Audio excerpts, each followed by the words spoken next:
Bienvenue dans Pratique ton français avec des histoires. Es-tu prêt à pratiquer ton français et à devenir plus fluide? Commençons. Il était une fois une reine qui avait une petite fille, trop jeune pour marcher seule. Un jour, l'enfant était très difficile, et la mère ne parvenait pas à la calmer, peu importe ce qu'elle essayait. De plus en plus impatiente, elle aperçut des corbeaux volant autour du château et dit « J'aimerais que tu sois un corbeau et que tu t'envoles. Alors je pourrais avoir un peu de paix. » À peine avait-elle fini de parler que l'enfant dans ses bras se transforma en corbeau et s'envola par la fenêtre ouverte. Le corbeau se dirigea vers une forêt sombre et y resta longtemps, tandis que les parents n'entendaient rien de leur enfant. Plus tard, un homme se promenait dans la forêt lorsqu'il entendit un corbeau crier. Il suivit le son et s'en approcha. Le corbeau dit « Je suis la fille d'un roi de naissance, mais je suis sous un sort. Tu peux m'aider à m'échapper. » « Que dois-je faire ?» demanda-t-il. Elle répondit « Va plus profondément dans la forêt jusqu'à ce que tu trouves une maison où vit une vieille femme. Elle te proposera de la nourriture et à boire, mais tu ne dois rien accepter. Si tu le fais, tu tomberas dans un profond sommeil et ne pourras pas m'aider. Dans le jardin derrière la maison, il y a un grand tas de terre. Tu dois te tenir là et m'attendre. Je viendrai en carrosse à 2 heures de l'après-midi pendant 3 jours. Le premier jour, je serai tiré par 4 chevaux blancs. Le deuxième jour, par 4 chevaux marrons. Et le dernier jour, par 4 chevaux noirs. Mais si tu t'endors, je ne serai pas libre.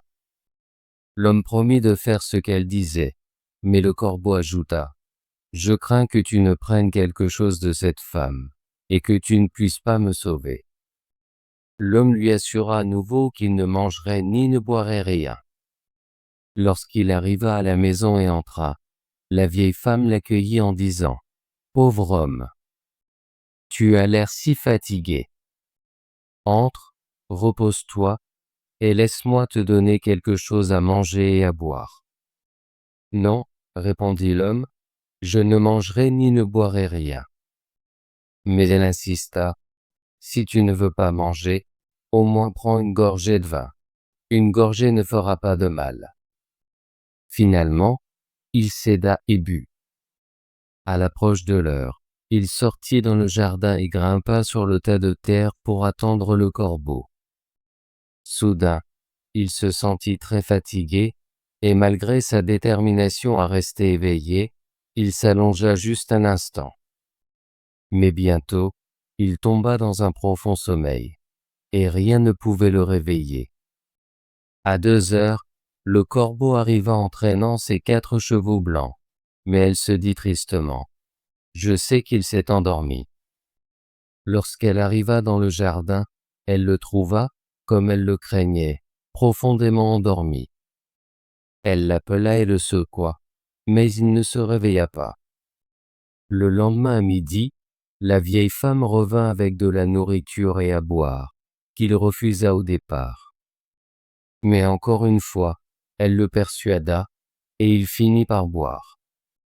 Alors que 2 heures approchaient, il se rendit dans le jardin et monta sur le tas de terre pour attendre le corbeau.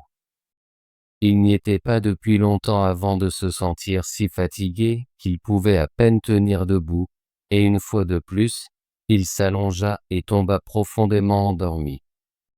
Le corbeau, tirant ses 4 chevaux marrons, se dit tristement « Je sais qu'il s'est endormi. » Elle le chercha, mais encore une fois, il dormait.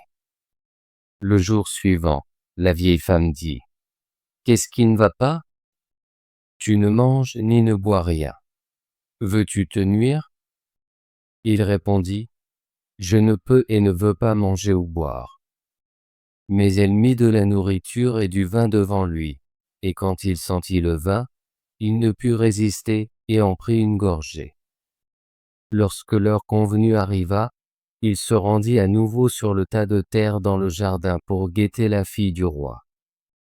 Cette fois, il se sentait encore plus épuisé qu'auparavant, et il s'allongea et tomba profondément endormi. À 2 heures, le corbeau passa dans son carrosse, tiré par 4 chevaux noirs. Elle était plus triste que jamais et dit : « Je sais qu'il s'est endormi, et il ne peut pas me libérer. » Elle le trouva profondément endormi, et tous ses efforts pour le réveiller furent vains. Elle plaça un pain, de la viande et une flasque de vin à ses côtés, qui ne s'épuiserait jamais peu importe combien il mangerait ou boirait. Puis elle retira une bague en or avec son nom gravé, et la mit sur l'un de ses doigts. Enfin, elle laissa une lettre expliquant la nourriture et la boisson qu'elle avait laissée pour lui et conclut par : « Je vois que tant que tu resteras ici, tu ne pourras jamais me libérer. Si tu veux encore m'aider, viens au château d'or de Stromberg. Tu peux le faire. » Après son départ, l'homme se réveilla et se sentit triste, réalisant qu'il avait manqué sa chance de la sauver. Il vit les objets à ses côtés et lut la lettre, comprenant tout ce qui s'était passé. Il se leva rapidement, désireux de trouver le château de Stromberg, mais il ne savait pas dans quelle direction aller. Il erra longtemps et finit par se retrouver dans une forêt sombre. Il marcha à travers la forêt pendant 14 jours et ne trouva toujours pas de sortie. La nuit, fatigué, il s'allongea sous un buisson et s'endormit. Le lendemain, il continua à travers la forêt, mais lorsque la nuit tomba à nouveau, il voulut se reposer. Cependant, il entendit des hurlements et des gémissements si forts qu'ils l'empêchèrent de dormir. Il attendit jusqu'à ce qu'il fasse noir et que les gens commencent à allumer leur maison. Puis, il aperçut une petite lumière au loin et s'en approcha. La lumière venait d'une maison qui semblait plus petite qu'elle ne l'était vraiment à cause d'un énorme géant qui se tenait devant. Il pensa : si le géant me voit entrer, ma vie sera en danger. Mais il rassembla son courage et s'approcha. Lorsque le géant le vit, il cria : « Quelle chance tu as de venir ! Je n'ai rien mangé depuis longtemps. Je peux te prendre pour mon dîner. » « Je préférerais que tu ne le fasses pas, » répondit l'homme. « Je ne veux pas être mangé. Si tu as faim, j'ai suffisamment de nourriture pour nous deux. » « Si c'est vrai, » dit le géant, « je te laisserai tranquille. Je pensais juste à te manger parce que je n'avais rien d'autre. » Ils entrèrent ensemble et s'assirent. L'homme sortit le pain, la viande et le vin, qui, malgré ce qu'il avait mangé, étaient encore pleins. Le géant se régala et mangea, et but jusqu'à être satisfait. Après que le géant eut fini de manger, l'homme demanda s'il pouvait l'aider à trouver le château de Stromberg. Le géant répondit : « Je vais consulter ma carte. Elle montre toutes les villes, villages et maisons. » Il chercha sur sa carte, mais ne trouva pas le château. « Peu importe, dit-il, j'ai des cartes plus grandes à l'étage dans le placard. Nous pouvons les consulter. » Mais après avoir cherché, ils ne purent toujours pas le trouver. L'homme voulait continuer son chemin, mais le géant lui demanda de rester un jour ou deux jusqu'à ce que son frère revienne avec de la nourriture. Lorsque le frère rentra chez lui, ils lui demandèrent des nouvelles du château de Stromberg, et il dit qu'il vérifierait ses propres cartes après avoir mangé. Après que le frère eut fini son repas, ils allèrent tous dans sa chambre et examinèrent ses cartes. Mais encore une fois, le château ne fut pas trouvé. Il prit ensuite des cartes plus anciennes, et ils cherchèrent jusqu'à ce qu'enfin, ils le trouvèrent, mais c'était à des milliers de kilomètres. « Comment vais-je jamais y arriver ? » demanda l'homme. « J'ai 2 heures de libre, dit le géant, et je vais te porter près du château. Ensuite, je dois revenir m'occuper de l'enfant que nous avons. Le géant porta l'homme jusqu'à environ une centaine de lieues du château et dit, « Tu peux marcher le reste du chemin. » L'homme voyagea jour et nuit jusqu'à atteindre le château d'or de Stromberg. Cependant, il était sur une montagne de verre, et du bas, il vit la jeune fille enchantée tourner autour de son château puis entrer à l'intérieur. Il était ravi de la voir, et voulait atteindre le sommet de la montagne, mais les pentes étaient si glissantes que chaque fois qu'il essayait de grimper, il retombait. Réalisant qu'il ne pouvait pas l'atteindre, il se sentit triste et décida d'attendre. Il construisit une petite hutte et observa pendant une année entière. Chaque jour, il voyait la fille du roi tourner autour de son château, mais ne pouvait pas se rapprocher. Un jour, en observant depuis sa hutte, il vit 3 voleurs se battre et leur cria « Que Dieu soit avec vous !» Ils cessèrent de se battre pour écouter, mais, ne voyant personne, reprirent leur combat. Il cria à nouveau « Que Dieu soit avec vous !» Ils s'arrêtèrent encore une fois, mais lorsqu'ils ne virent personne, ils continuèrent à se battre. Il appela une 3e fois « Que Dieu soit avec vous !» Cette fois, curieux de leur combat, il sortit pour demander ce qui se passait. Un voleur expliqua qu'il avait trouvé un bâton qui pouvait ouvrir n'importe quelle porte lorsqu'on frappait avec. Un autre dit qu'il avait un manteau qui rendait l'utilisateur invisible.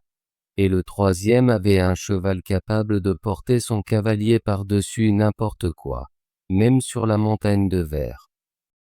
Ils se disputaient pour savoir s'ils devaient partager leurs trésors ou les garder pour eux.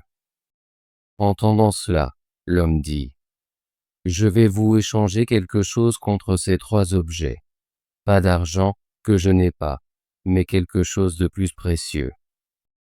D'abord, je dois voir si ce que vous dites est vrai. » Les voleurs le laissèrent monter sur le cheval, lui donnèrent le bâton et lui passèrent le manteau. Une fois qu'il mit le manteau, il devint invisible. Puis il les surprit avec le bâton et les frappa un par un en disant « Voilà, paresseux voleur. Maintenant vous avez ce que vous méritez. Êtes-vous content ?»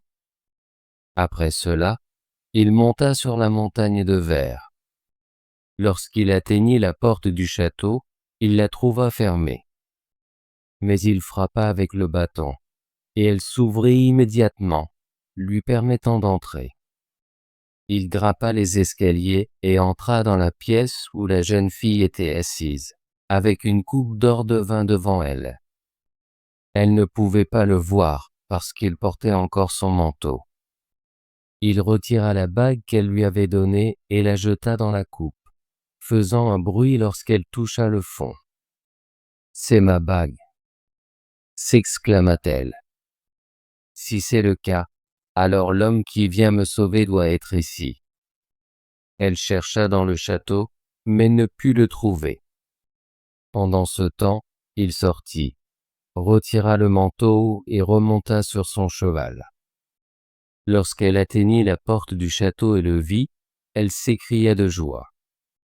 Il descendit, la prit dans ses bras et l'embrassa en disant « Maintenant, je t'ai vraiment libéré, et demain nous célébrerons notre mariage. » Oh. Bravo! Veux-tu pratiquer ton français et devenir plus fluide? Abonne-toi et active la cloche de notification pour ne manquer aucune de nos histoires françaises gratuites. À bientôt dans la prochaine vidéo.